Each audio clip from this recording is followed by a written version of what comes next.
Hello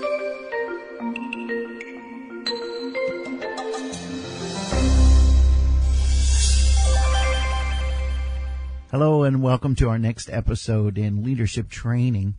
In this session, I want to challenge you to begin thinking like a missionary. Let me explain what I mean. The most important job of a missionary is to identify and attempt to understand as much as possible about the people they're attempting to reach. It goes way beyond learning the local language or dialect. In fact, it requires the missionary to become fluent in a culture's social, linguistic, and cultural reality as possible.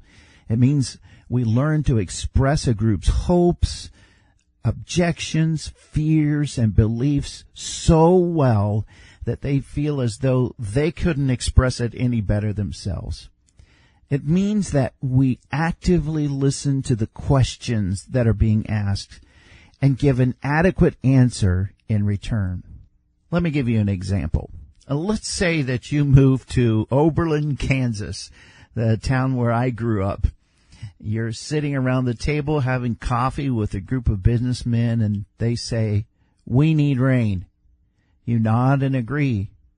"Yeah, I noticed I have to water my grass 2 times a week."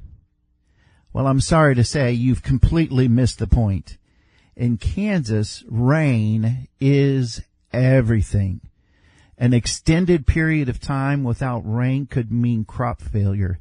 And if crops fail, the annual income drops significantly.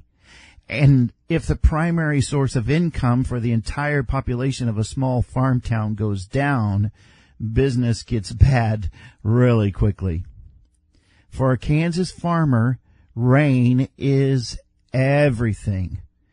So if you're a pastor in an Oberlin, Kansas during a dry spell, you should oughta pray for rain from time to time.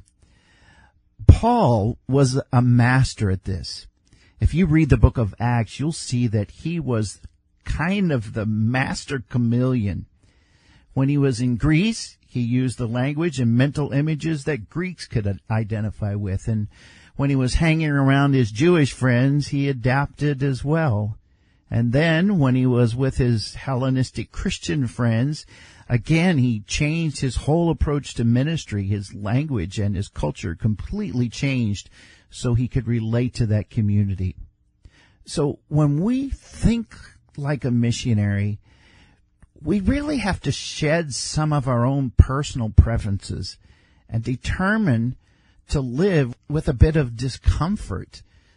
Sometimes we leave behind, or we have to leave behind, some of those things that we hold dear just so that we can reach a community or a group of people that we are learning to become familiar with.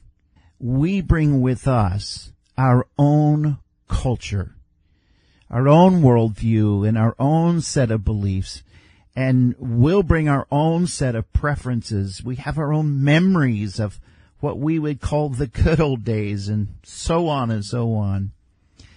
So as you think about your own ideas, consider what are the non-negotiables. What is it that you like that you simply could not part with? Now, think of the things that you would be willing to change in order to reach someone else who may not be quite the same, who's very different than you. Now, here's a third question. What are some preferences that are universally accepted?